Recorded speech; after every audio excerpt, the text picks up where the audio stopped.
Paulo Krimber. Não precisa nem falar muito porque a gente é amigo há muito tempo.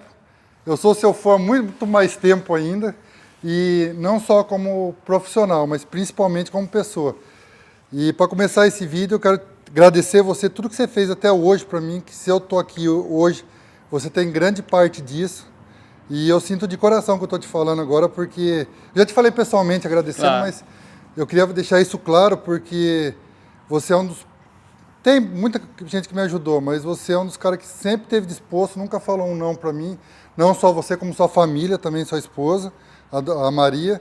E então, obrigado por tudo, desde o começo. E obrigado por estar fazendo esse vídeo novamente. Que isso, André. Obrigado você. Desculpa, eu peço desculpa a você e a todo o público que te acompanha, porque faz tempo que eu estou planejando essa filmagem e sempre era uma correria ou outra. E assim, você está onde você está por mérito seu, pelo seu talento. Eu sou, acho que o maior grande fã que você tem do seu trabalho sou eu. Eu sempre vejo e te admiro de verdade. Você é um cara que você... Nós tem história lá desde trás, uma das que eu lembro quando nós foi para Las Vegas junto, na MBR, conversando, que você ia começar a trabalhar com isso. Então, assim, você está por mérito seu, pelo esforço, de tudo que você faz. Então, assim, muita gente não vê, não só eu, o quanto eu ajudo as pessoas, mas o quanto você, a sua família ajuda também. Todo mundo aqui é uma família. Então, assim, a gente faz as coisas sem pensar em ganhar nada em troca e muita gente não vê isso, né? Assim, a gente não aparece porque a gente está fazendo essa parte, né? Toca a vida e vai fazer outra e ajudar outro e é sempre um prazer. Eu acho que Deus coloca a gente em certos lugares, em situações para algum motivo. Então o motivo que eu acho que foi um dos grandes motivos que Deus me colocou aqui foi para isso, para poder ajudar as pessoas em necessidade e ajudar um ajudar o outro e fazer, dar a oportunidade hoje, você vê do João tá montando, da minha filha morar aqui, de fazer as coisas. Então, assim, é tudo gratificante demais e tá fazer parte aqui desse programa seu hoje. Paulo, antes de começar a falar de história, você tem noção que todo mundo que está aqui em Dequeiro é culpa sua? Isso, que outro dia eu falei para algumas pessoas, muita gente não sabia disso. Você foi o primeiro brasileiro a vir na região de Dequeiro, foi isso mesmo? Foi. Eu comprei o primeiro rancho meu aqui em 2005. A Maria estava grávida, foi depois da NFL, nós descobrimos que a Maria estava grávida do João. E eu já estava com ideia de comprar, eu estava morando em Keller, ali perto de Fort Worth. E daí eu vim para Dequeiro, vim dar uma olhada ali, achei bacana, não tão longe, não tão dentro da cidade, mas também não muito afastado por causa da Maria de ficar sozinha. Até comprei o rancho, a Maria não estava, ela estava no Brasil. A Flávia ainda, a esposa do Adriano que veio, com o Adriano ainda deram uma olhada para falar para ela da casa. Que a gente vem só é por fora, né? E daí eu mudei ali. Com isso foi todo mundo chegando depois de mim, né? Mas hoje está a comunidade brasileira. Mas foi chegando porque todo mundo meio que... Eu, por exemplo, eu vou falar de mim. Eu me aproximei daqui porque de tanto que você ajudava, tipo assim, eu vou perto de quem está ajudando eu aqui. E eu sei que você e a Maria ajudou todo mundo que veio para cá, não só no sentido de arena, dessas coisas, fora da arena, inclusive pessoal. A Patrícia, quando precisou, minha esposa, Maria, acompanha eu, não sei o que, isso aí é muito normal, né? Eu acho que todo mundo acabou chegando para Dequeiro, porque a maioria das pessoas que chegavam, que nem o Sabão, por exemplo, quando ele chegou, ele ficou na minha casa, eu nem conhecia ele, eu conhecia o Rogério, o Fabrício, mas assim, ele chegou, peguei eles no aeroporto, ele ficou em casa, depois que eu mudei pro rancho, aí eles começaram, não saía de casa, eles vinham todo dia, ele, o Fabrício, o Rogério, o Alan, o Alan ficava mexendo em espora o dia inteiro, o Fabrício, aí os outros meninos ficavam mexendo lá, domamos boi, aquele boi que o povo fala, né, com o Sabão, que depois ficou pro Sabão, quando eu fui pro Brasil, era um dos bois que eu amancei, o outro era um boi vermelho que o Fabrício amansou. E com isso, assim, depois foi chegando o resto da turma. Valdiron, eu perdi uma semana inteira de rodeio, porque ele estava mal, ele machucou em Phoenix, no primeiro evento que ele veio aqui, o boi pisou na barriga dele, ele foi internado, ficou em casa, veio comigo do aeroporto, estava deitado no sofá, começou a passar mal, levei ele para o hospital. E aquela semana era a semana que mais tinha um evento por dia. E aí eu levei ele para o hospital, ele melhorava e piorava. E aí eu fui falando com o escritório, eles me tiravam daquele, deixavam os outros. Aí depois do terceiro dia eu já falei para tirar de tudo, que eu vi que ele não estava bem. Então, assim, em situações difíceis, né, eu fiz amizades para a vida inteira, porque eu me dispus a ajudar e estar ali com eles. E aí foi chegando, então eles ficavam na minha casa 1 mês, 2 meses, aí eu arrumava apartamento ou um lugar para eles ficar, e aí depois eles ganhavam dinheiro, eu comprava um rancho, e foi fazendo assim, passou desde do Sabão, do Valdiron, de todo mundo que está ali, o Silvano e o Fabiano foram para Gainesville primeiro, depois eles começaram a chegar, ficaram ali, eu ajudei até o Silvano comprar o rancho dele, então assim, foi uma família mesmo, um ajudando o outro, foi ficando e foi E chegando. até a geração de hoje, porque você ajudou o José Vitorino também. Sim. Porque, ou seja, todas as gerações. Todas as gerações. Kaique, José, esse povo. Então, assim, é uma coisa bacana, porque para mim é gratificante, que assim, saber que eles têm alguém que eles podem contar. Às vezes, quando eu trabalhava no outro rancho, era mais difícil, porque meu serviço lá era mais puxado, mexia com gado. Eu saía de madrugada, voltava 11 horas da noite, então era assim, era bem correndo, e às vezes eu estava mexendo com gado, não dava para dentro do telefone, eu deixava na caminhonete, demorava um pouco mais para responder, mas sempre respondia. E a Maria tomou a parte das esposas, né? Então, de ir para o hospital, e o Vitinho Amanda, o filhinho do Theo, a Maria participou do parto dele, ficou com ela no quarto, a Sara, da Isabela. Então, assim, ela agora tem... Então, todas as mulheres, quando ficam na parte de grávida, e ela que vai, acompanha, leva para o médico, e é o que a gente faz, né? Eu acho que é um papel que eu sou muito grato de ter, de poder ajudar as pessoas que necessitam, pelo menos por um tempo, e depois aí vai indo, diminui um pouco, eles vão aprendendo, mas sempre tem alguém novo para ajudar, isso é certeza. Com certeza. Vamos entrar na parte de profissional agora. Hoje você tem noção onde você chegou? O nível, o tamanho que você é dentro do esporte, não só PBR, dentro do esporte, rodeio, vou falar rodeio que é tudo. Você, desde PRC, PBR, tudo que seja. Você tem noção do tamanho que você é? Eu não tenho, vou falar a verdade, André, porque assim, é uma coisa que eu sempre fiz por amor, me trouxe, eu tinha certeza que eu ia ficar nos Estados Unidos, que eu não voltava mais, desde quando eu cheguei a primeira vez aqui. Eu gostei, eu me senti em casa e eu sabia que eu ia ficar aqui, meu futuro ia ser aqui, de meus filhos, de aposentar, de fazer uma vida depois do rodeio.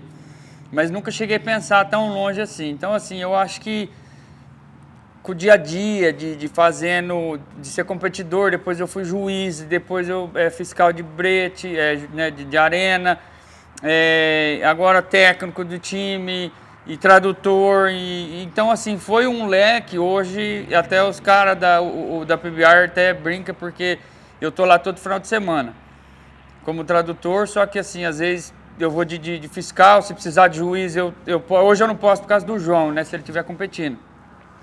Mas eu acho que eu sou uma das poucas pessoas que onde eles precisarem eu consigo encaixar. Então, assim, para mim é orgulhoso, que eu nunca tive medo e nem preguiça de aprender, de trabalhar, de querer aprender. Então, isso eu acho que hoje foi o que está me retribuindo hoje, né? De fazer o esforço, de nunca pensar em por que eu estava fazendo aquilo, o que ia me dar em troca, eu sempre fiz por amor ao esporte.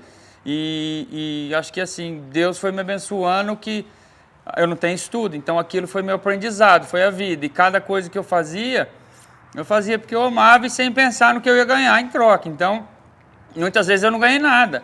Só que isso acho que foi que abriu as portas para onde eu estou hoje, chegando onde eu estou hoje, nessa fase da minha vida hoje, né?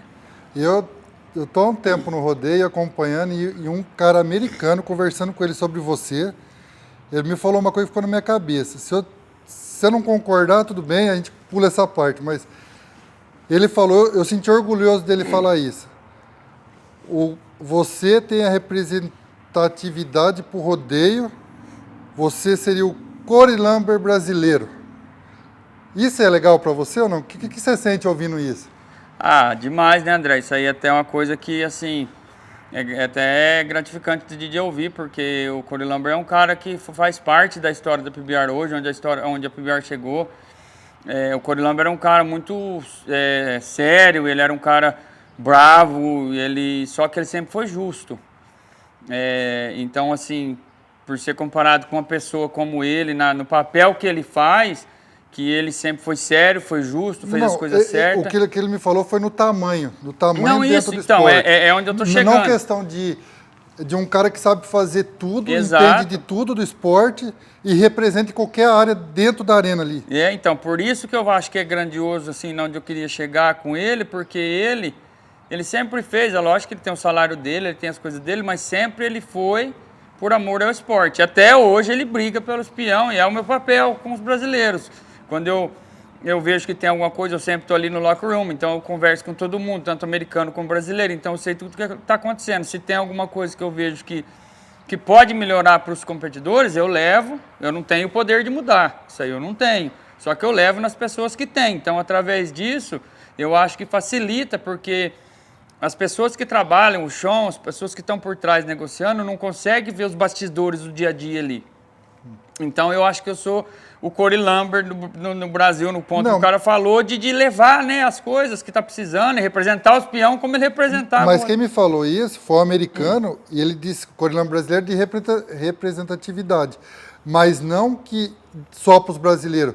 Porque muitos americanos também recorrem a você. Com certeza. Essa que é a questão. Mas então, é isso que eu tô querendo dizer. Não é só para os brasileiros, mas para o locker room inteiro, no competidor americano, no esporte, entendeu? Eu acho que é uma coisa que eu sempre tento levar o que eu acho que pode estar melhor para os competidores em geral. Porque eu fui competidor, meu coração sempre vai ser competidor, meu filho está competindo. Hoje eu estou tomando conta de um time, como eu já por 2 anos no Arizona, agora eu mudei, eu vou para a Flórida. Já sou da Flórida, então, assim, eu sempre penso nos competidores primeiro. A parte de business sempre vem junto com outras coisas que faz parte, eu não monto mais, então tem que vir.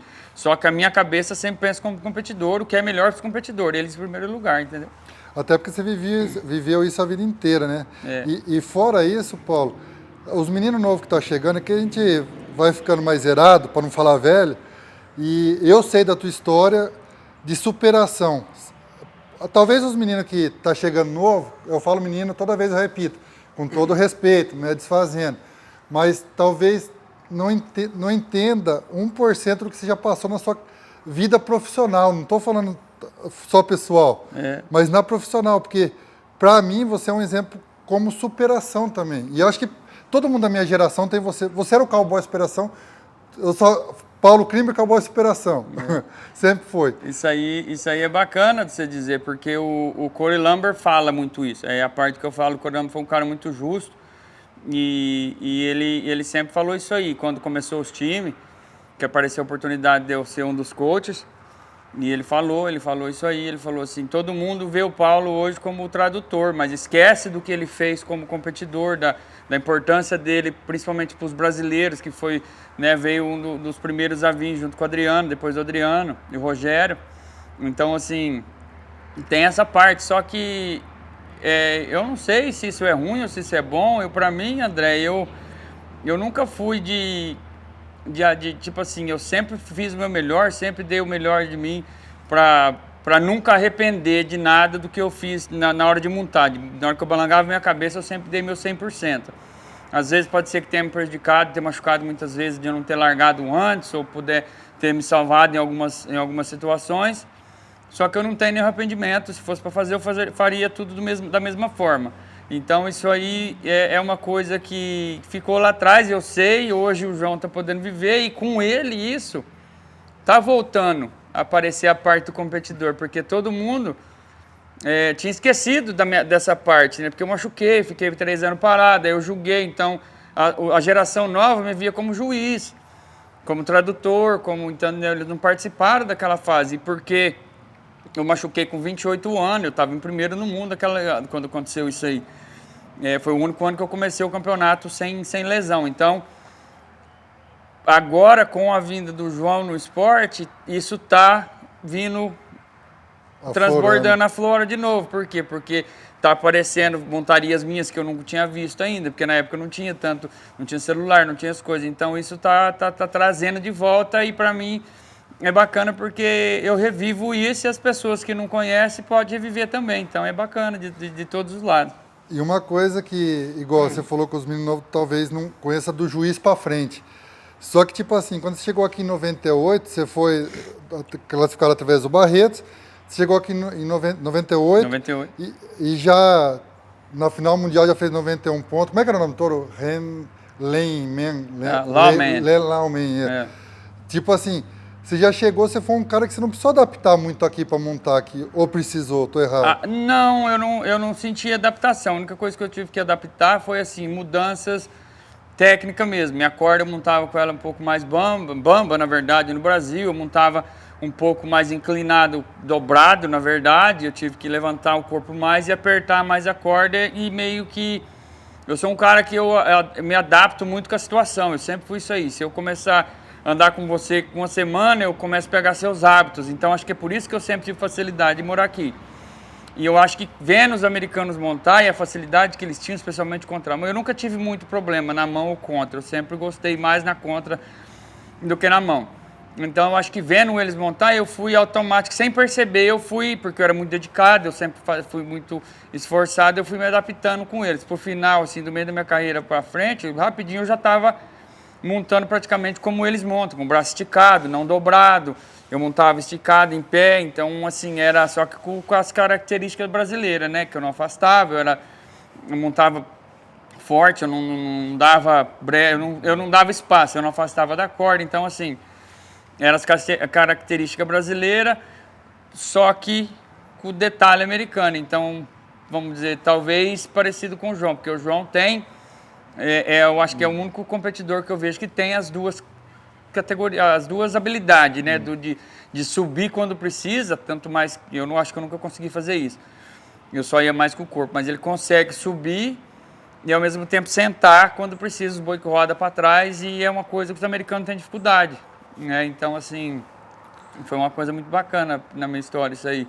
Essa parte, essa adaptação de poder conseguir montar um pouco que nem eles, né?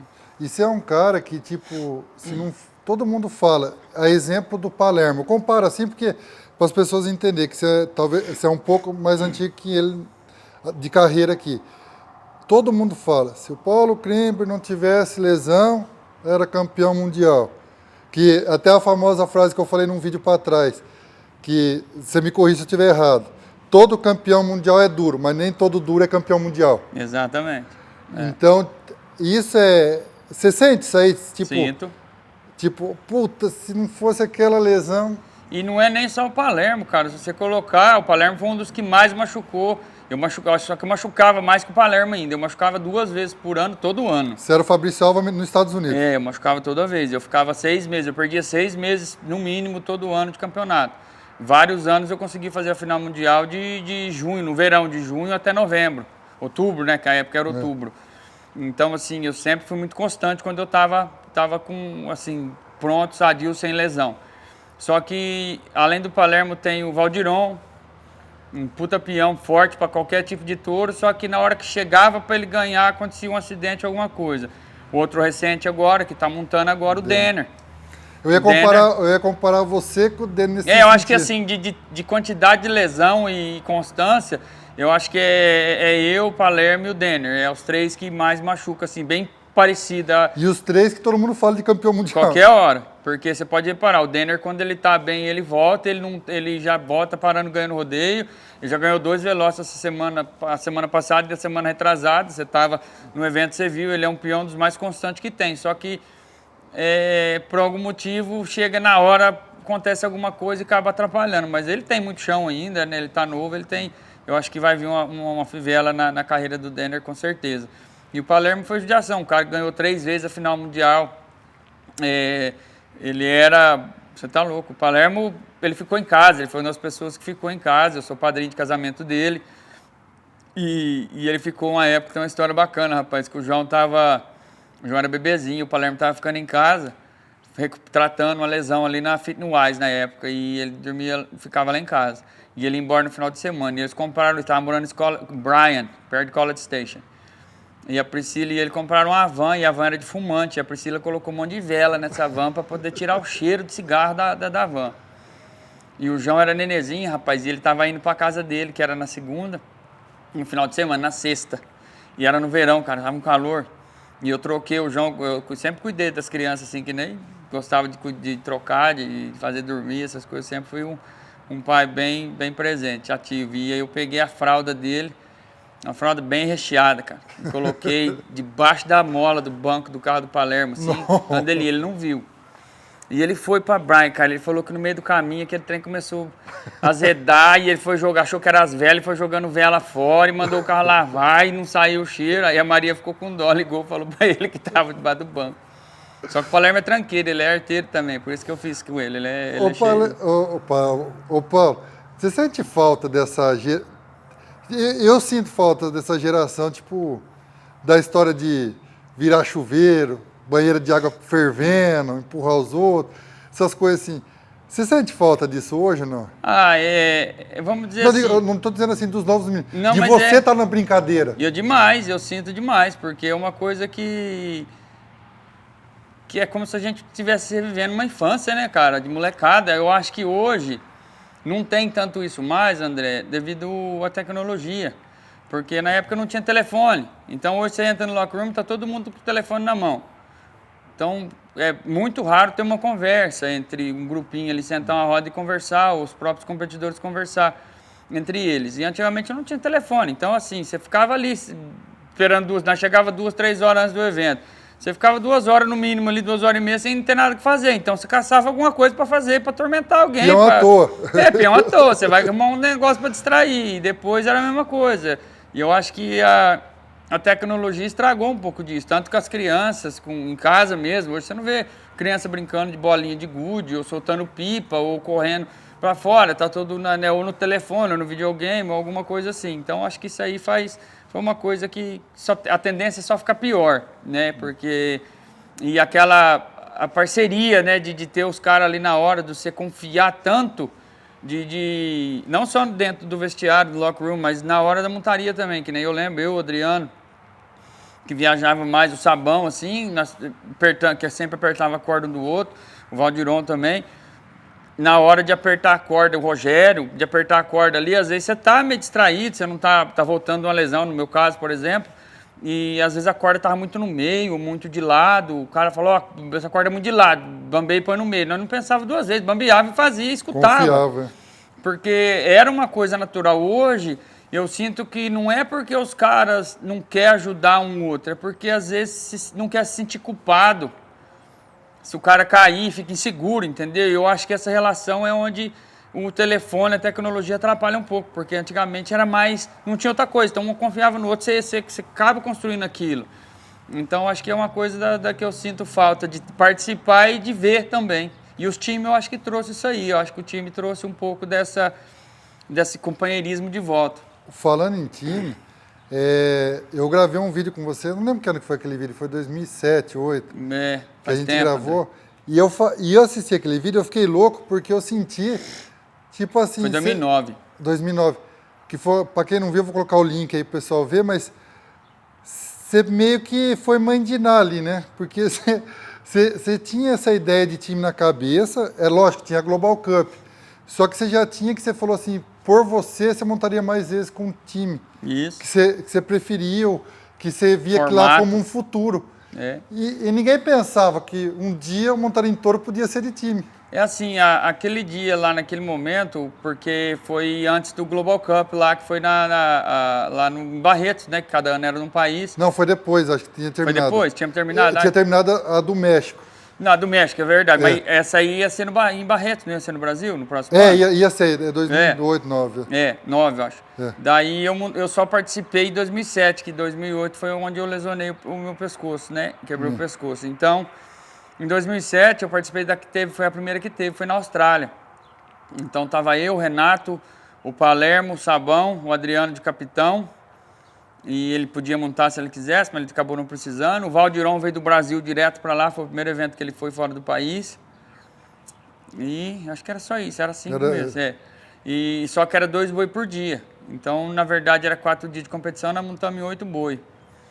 E assim, do jeito que estava, o convívio, acho que é porque a gente era a turma, mesmo o Valdirão chegando aquele dia, mas ele já se enturmou e já ficou parte da equipe também. E o Renato, que acabei conhecendo ele mais lá, conheci ele um pouco, mas fiquei mais próximo dele lá.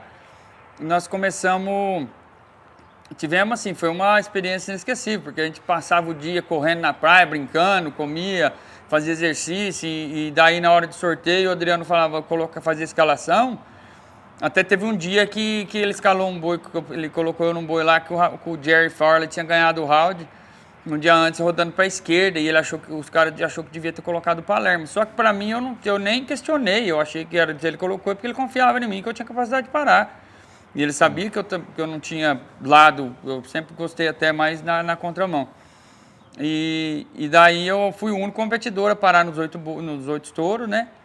E ganhamos já a última montaria que eu parei no boi, eles tinham uma chance matematicamente falando, só que com a minha última parada, nós ficamos com acho que 4 paradas na frente, eles não tinham como alcançar, era muita coisa.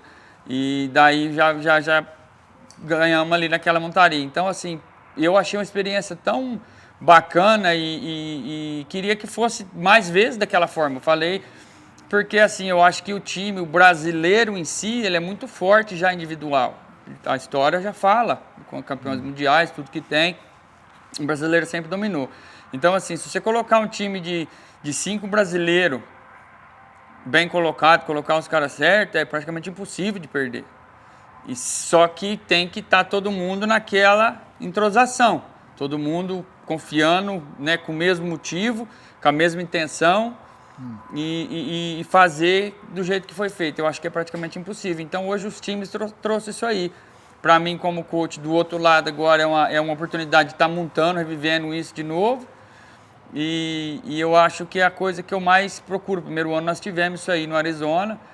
E a gente foi o ano que a gente teve, né, muito forte. Eu acho que, né, com o time que nós conseguimos colocar junto foi bem forte. E eu vivi essa experiência de novo. Então, o ano passado nós já não tivemos aquilo lá tanto. Então, eu acho que ela faz diferença se você está com essa união. Então, eu acho que é um formato que eu sempre gostei e eu acreditava que isso aí ia acabar vindo no futuro, porque era bacana. Eu não sabia como ia ser o formato, mas sabia que ia ser um negócio. Mas um cara que é fã de montaria ia falar que você é doido, falando que lá naquela época. Naquela época, com certeza, porque quem imaginaria que ia virar time, né? Uma coisa tão individual, sempre foi individualista, né? Cada um monta no seu, o seu touro e acabou. Só que para mim, eu não sei, eu achava, pela experiência que eu tinha vivido, que foi tão bacana e eu achava que ia vir mais daquilo, que tinha que ter mais daquilo, não tinha por que não ter mais daquele jeito. Então eu acreditava que aquilo ia acontecer de novo e hoje está aí, que acabou acontecendo. E eu acho que vai virar, daqui a alguns anos, infelizmente, eu acho que vai acabar virando só time. Ou felizmente, né? Ou felizmente, um dos dois. Mas eu falo assim, infelizmente no caso do campeão mundial individual, Da tradição, tem um sonho, né? da tradição, né? Mas eu acho que se chegar a virar como futebol, que tem classe A, B e C, e daí vai subindo, desce e vai fazendo a classificatória, depois a eliminação. Mas eu acho que eles vão conseguir, o João é inteligente nessas coisas, ele vai conseguir colocar um campeão mundial individual, como tem o MVP. Eu acho que ele vai conseguir colocar um campeão mundial que vai se destacar o melhor competidor da temporada inteira. Que vai ser o melhor do ano. Vai ser o melhor do mundo, com certeza. Como é o Cristiano A Ronaldo, bola de ouro. como é no futebol. Então eu acho que vai chegar nesse ponto.